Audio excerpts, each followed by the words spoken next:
Welcome. This is Trina. I am a self-development coach and a post-betrayal transformation coach. And today I'm going to talk to you about tapping into your desires because that is very important. That is very important. I'm going to talk about some like exploratory questions to help you kind of define what it is that you truly want. But first of all, I'll talk a little bit about myself. Who am I?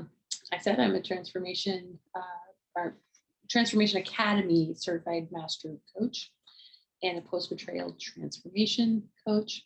I also have 20 years of corporate experience, and I'm a self-development junkie. I love reading self-help books. I love learning.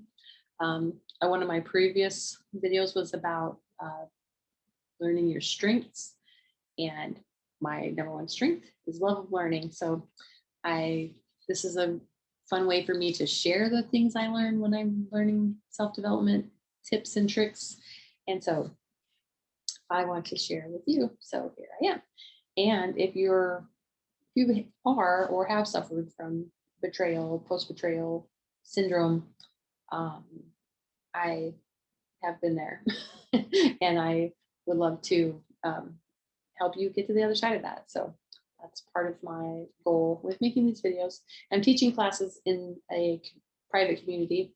So I'm using my class content to make videos and share them for fun and for free to try and help the greater world outside.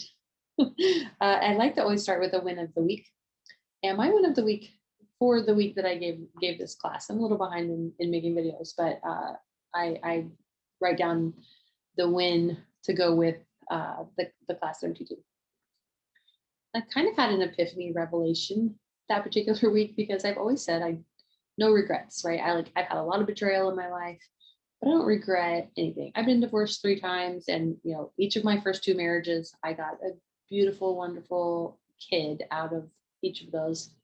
I wouldn't trade my kids for anything in the world. So I've always said I don't regret anything because sometimes I see like a Facebook meme or whatever that says, if you could go back and tell your 18-year-old self 3 words, what would you say?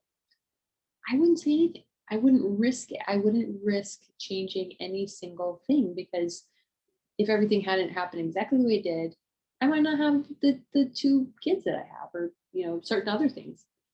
I found my house by accidentally missing my turn and turning down a different street when I was going to look at a different house, and ended up finding the house that I wanted. So I wouldn't want to change anything. But I had this revelation one day that this most recent relationship, I have a hell of regrets about that right now. But I had to kind of acknowledge that I didn't always not regret those other 2 marriages, right? Like, I was single for 10 years between my second and third marriage.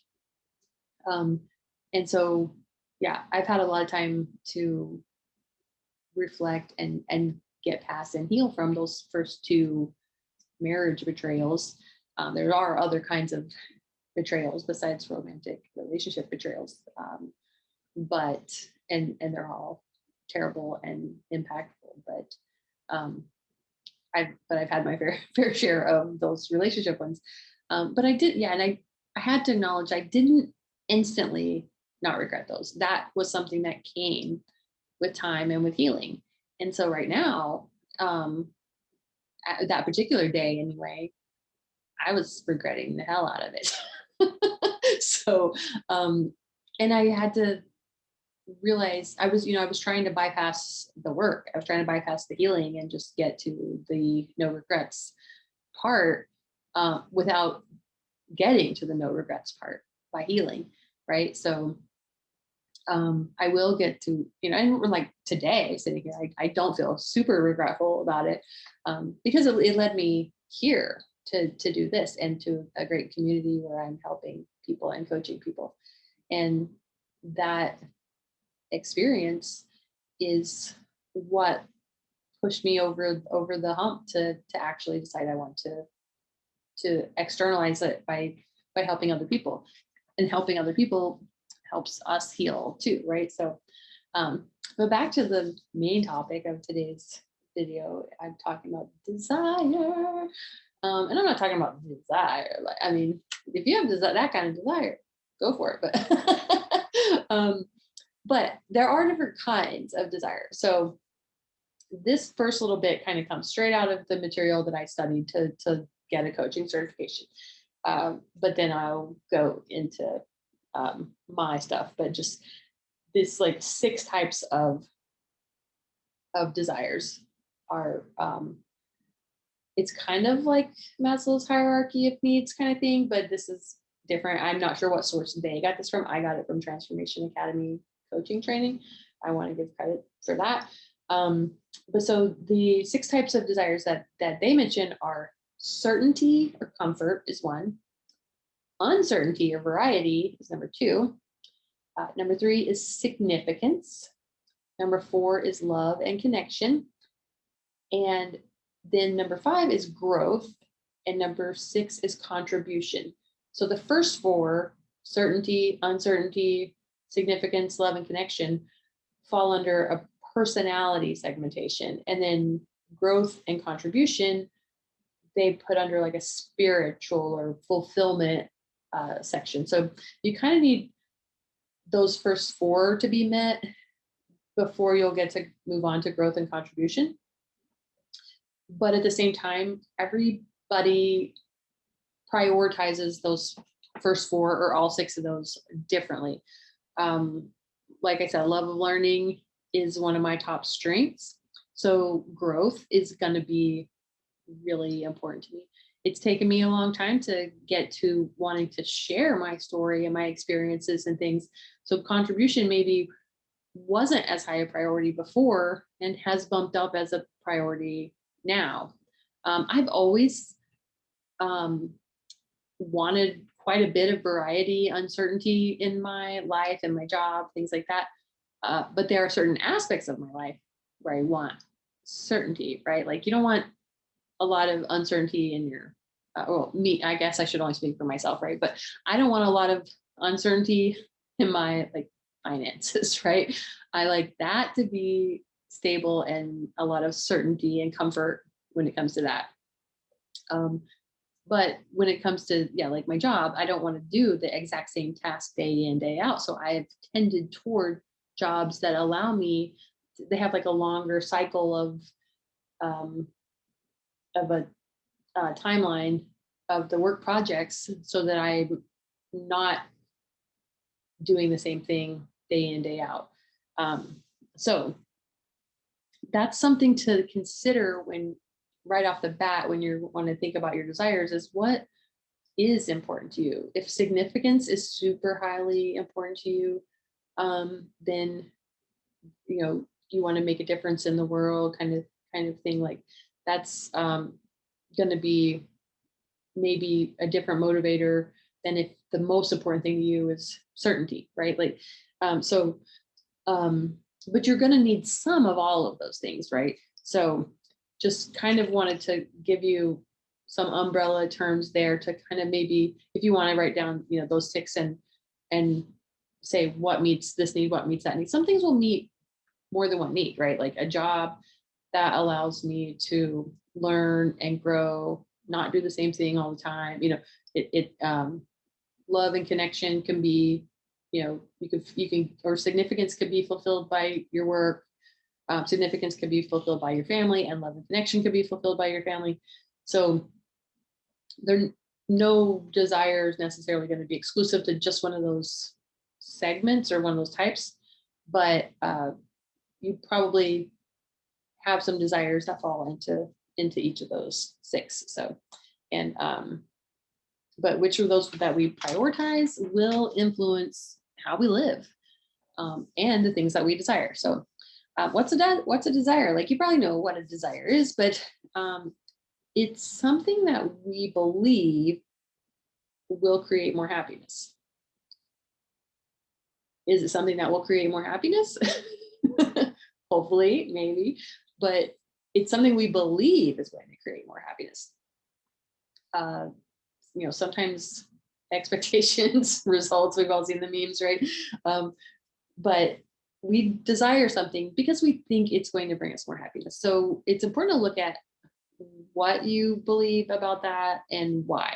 Uh, because sometimes what we'll discover is that something we really think that we desire a lot doesn't actually, that desire doesn't actually belong to us. It doesn't actually fulfill any of those 6 needs for us. It may be just something that is a should that we think that we ought to do because everybody else does it, or like there's a big trend now, right, of like people like having RV, like moving into RVs, like not even having like a home, but being like a nomad kind of and stuff. And like it's more acceptable now, but a few years ago, especially, like somebody would have probably really had to overcome well, you should have a place of residence that doesn't move, right? Like, but that might have been someone else's desire that just they turned into a should for them, right? So if your desire is not really yours, you need to release it because it may be holding you back from getting what you really, really, truly, honestly desire, right? You might be desiring to make a relationship work out because you don't want to be associated with failure. And it might be the thing you really desire might be to not have to try to fix someone who's broken and doesn't want to fix herself. I might be projecting it. But that could be the case too. Like if you watch a movie, if you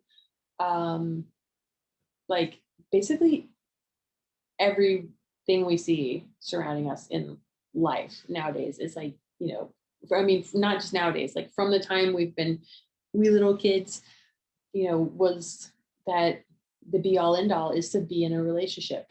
And, they lived happily ever after, like, but they don't ever show you what happens after that. They just tell you they lived happily ever after, right? Well, which one of them? Did they both live happily ever after? And how exactly did they do that? But we're really conditioned to have a desire to be in a relationship, and sometimes at our own expense. And is that really what we want, right?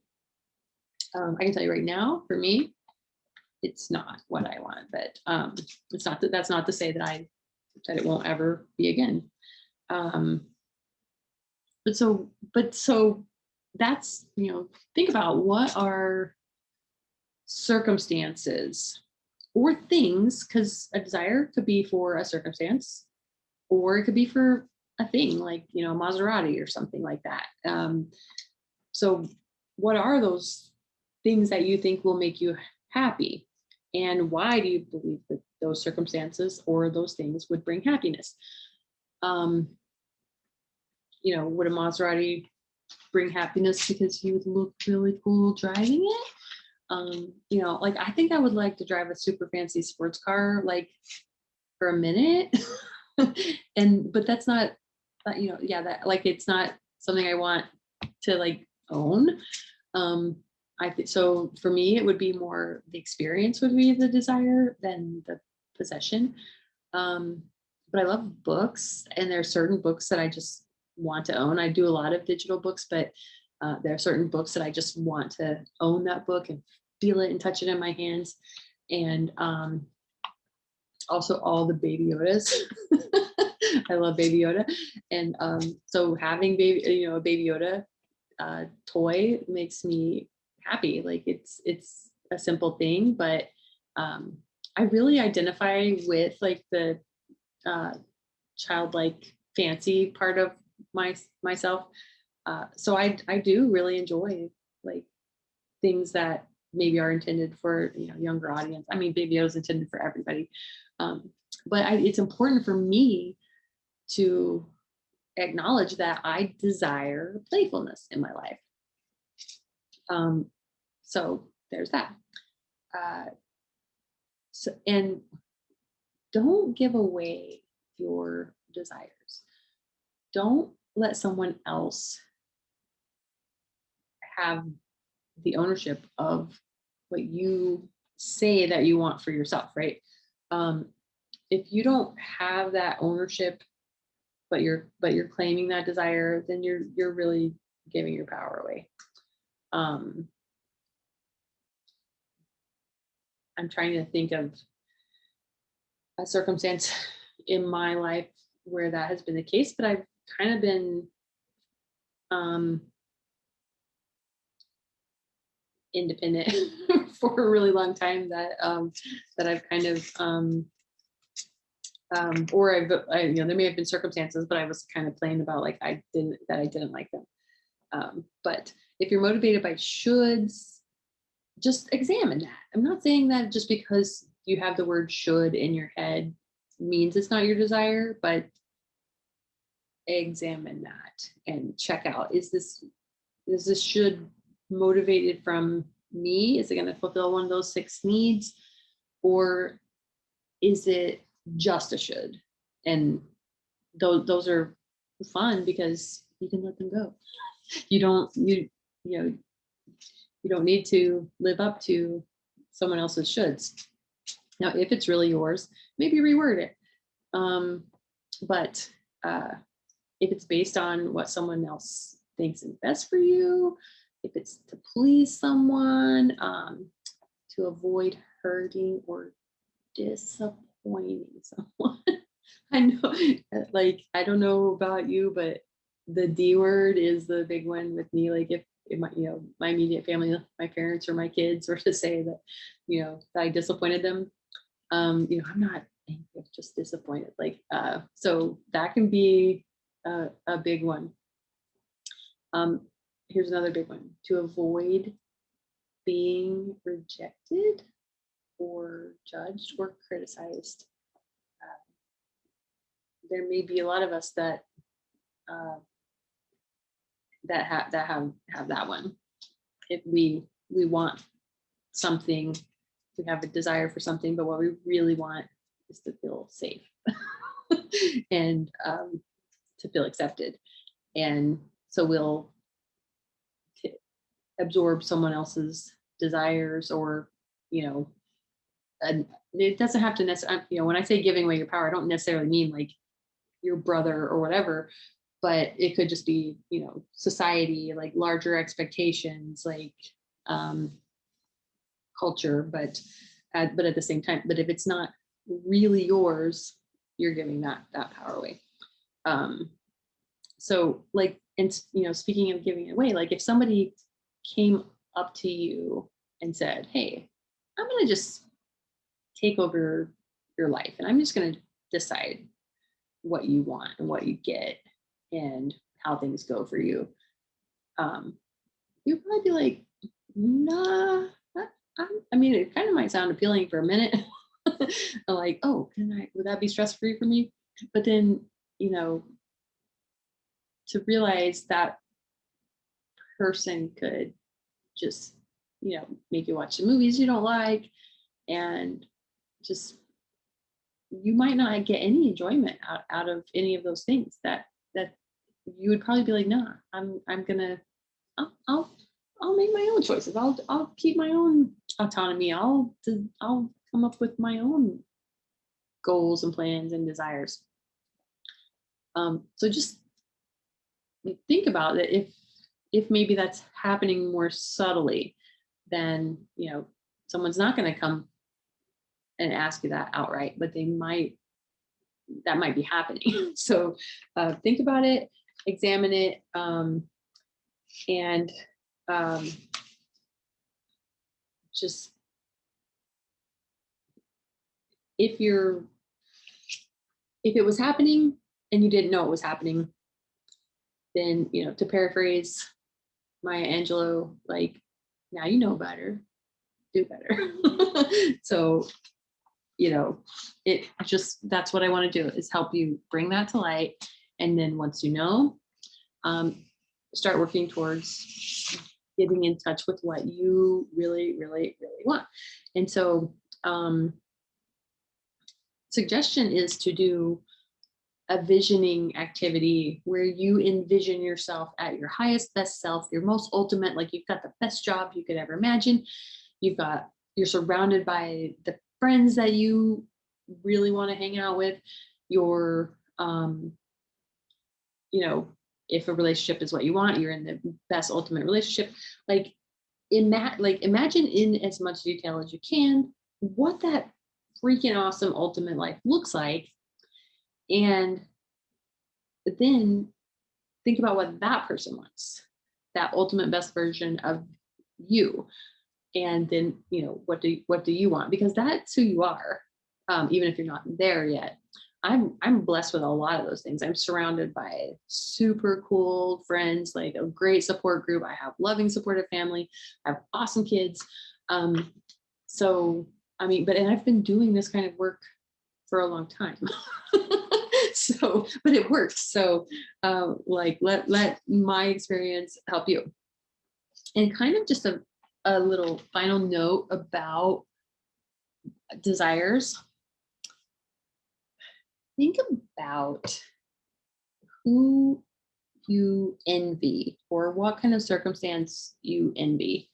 And it won't always necessarily be the case, I don't think, but just allow yourself to consider the case that could tell you something about what you desire. I mean, like if your neighbor has a, go back to the sports car, which is a, totally like kind of masculine like thing for me to use that is kind of out of character for me. I mean, like there's no such thing as gender anyway, but it's a social construct. But and I would like to have the experience of driving a super fancy sports car. So if my neighbor has a sports car, I might find myself being like, man, why did they get such a nice car? Why did they have that much money to spend on a car? Like whatever. But, and so I will probably be going about it from a critical point, right? Saying something not nice about that person. But what I'm really saying is, man, I wish I had that, or the experience of that, right?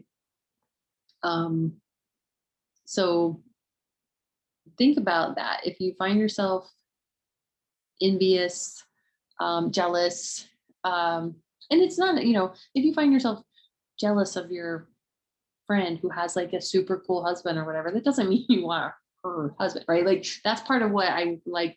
It's important to like understand. It's not necessarily that you want that thing. Like I don't want to go steal my neighbor's sports car, right? Like, but I want the, freedom or what, whatever that symbolizes, because it might not even be like, I may be looking at that sports car and thinking like, oh, I'm jealous of their sports car, but it might be what I'm really jealous of is their financial security and their freedom and their, gutsiness to like drive a bright yellow car or whatever it might be.